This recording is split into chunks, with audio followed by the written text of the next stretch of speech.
అసలు ఈ సెక్యూరిటీ వాళ్ళు వాళ్ళ గురించి వాళ్ళు ఏమనుకుంటున్నారు? సర్లే వదిలే, వాళ్ళు వాళ్ళ డ్యూటీ చేస్తున్నారు అంతే. లగాయత్తు ఈ హీరోని కలవడం చాలా కష్టం అనుకుంటాను. పదండి మనం ఇంటికి నేను వెళ్ళిపోతాం. రాను. నేను ఆయన్ని కలవలేకపోయినా కనీసం ఒక్క సీన్ అయినా షూటింగ్ చూసొస్తాను. పతులు పద, ఆ చెట్టెక్కి చూద్దాం. పైనుంచి అయితే బాగా కనిపిస్తుంది. వెళ్ళండి, వెనక్కి వెళ్ళండి. అదిగో అక్కడున్నారు రజనీకాంత్ గారు. ఇంకాస్త పైకెక్కుదాం, ఇంకా బాగా కనిపిస్తుంది.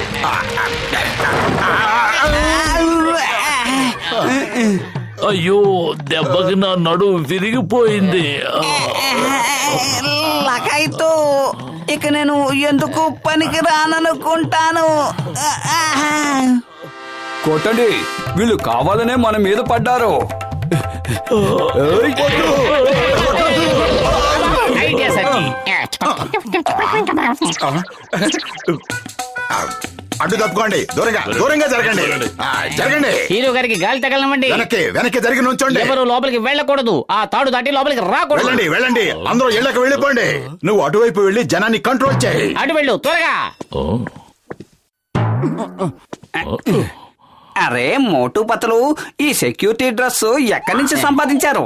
అచ్చం నిజం డ్రెస్ లాగా ఉన్నాయి. మోటు, మాకు కూడా డ్రెస్సులు తెచ్చిపెట్టు. మేము తిన్నగా రజనీకాంత్ గారి దగ్గరికి వెళ్ళిపోతాం. ఎందుకు మమ్మల్ని పట్టేవాళ్ళనుకుంటున్నారా? కాసేపు కూడా నోరు మూసుకుని ఉండలేరా? సెక్యూరిటీ వాళ్ళు వినేస్తారు. మేము వినేసాం. ఓ ఆగండి, కొట్టాలనుకుంటే ఒక్కొక్కరుగా ముందుకొచ్చి కొట్టండి.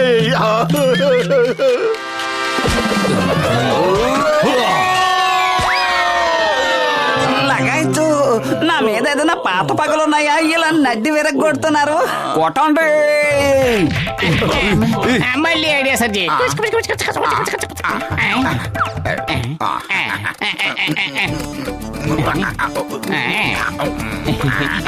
పతులు, నువ్వు టన్నల్ తవ్వాలని ఐడియా ఇచ్చావే, చాలా అద్భుతంగా ఉంది. ఇక మనం అక్కడికి వెళ్లకుండా ఏ సెక్యూరిటీ వాడు ఆపలేడు. ఇప్పుడు మనం తిన్నగా షూటింగ్ సెట్ లోకి వెళ్ళిపోతాం. ఈ విషయం సెక్యూరిటీ వాళ్ళకు తెలియని కూడా తెలీదు.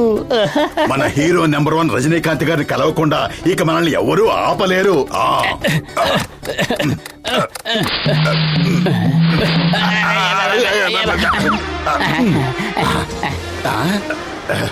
అరే, ఇక్కడ ఎవరూ లేరు.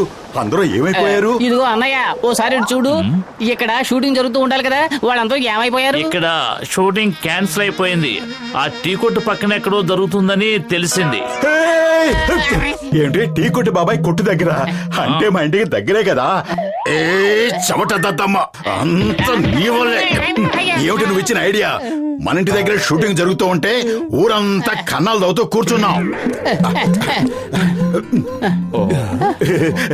బాబాయ్, షూటింగ్ ఎక్కడ జరుగుతుంది? షూటింగ్ ముగించుకుని వాళ్ళు వెళ్ళిపోయారు. రజనీకాంత్ గారు నా దగ్గరకు వచ్చి ఇక్కడ కూర్చుని నాతో పాటు కాఫీ తాగారు కూడా. ఫోటో కూడా తీయించుకున్నాను, కావాలంటే చూడు. అరే మోటు, నా ప్రాణ స్నేహితుడా, ఇదిగో చూడు, నేను కూడా ఆయనతో ఫోటో దిగాను. నేను కూడా దిగాను. ఇదిగో చూడండి, ఆయన నాకు కార్డిచ్చి చెన్నై వచ్చినప్పుడు ఒకసారి వచ్చి కలవమని చెప్పారు. ఇలా జరగడానికి వీల్లేదు, ఇలా జరగడానికి వీల్లేదు.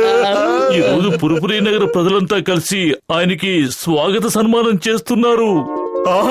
అదృష్టం, మాకింకా అవకాశం ఉంది. నేను నకిలీ హీరోని. మీరు చూస్తూ ఉంటారు కదా, నా ఫైటులన్నీ డూప్లే చేస్తూ ఉంటారు. కానీ నేను ఒక విషయం విన్నాను. ఈ పురిపురి నగరంలో మోటు పత్తులు అనే 2 సూపర్ హీరోలు ఉన్నారని. ఆపదలో ఉన్న వారిని ఆదుకుంటారట, సమాజ సేవలు చేస్తారట. ఎవరి సమస్యనైనా తమ సమస్యలా భావిస్తారట. నిజమైన హీరో నెంబర్ 1 అంటే వాళ్ళే. నేను ఇక్కడికి వచ్చిన దగ్గర నుంచి వాళ్ళని కలవాలని ప్రయత్నిస్తున్నాను, కానీ కలవలేకపోయాను. ఒకరోజు కావాలనే నేను వాళ్ళ ఇంటి దగ్గర షూటింగ్ ప్లాన్ చేసుకున్నాను. ఆ విధంగానైనా వాళ్ళని కలవచ్చని.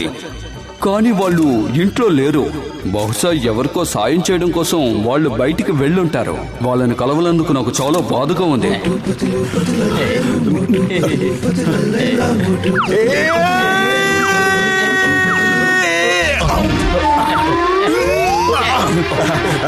ఫోటో తీసుకో. ఆటోగ్రాఫ్ ఇవ్వండి, మేమే మోటు పత్రులం. అరే అరే అరే అరే మీరేనా మోటు పతులు? మీరెందుకు అంత విచారంగా కనిపిస్తున్నారు? ఆ ఒకటి మాత్రం అడగండి, అది చాలా పెద్ద దీనమైన గాథ. అలాగా? ఇంకో ఫోటో తీసుకో.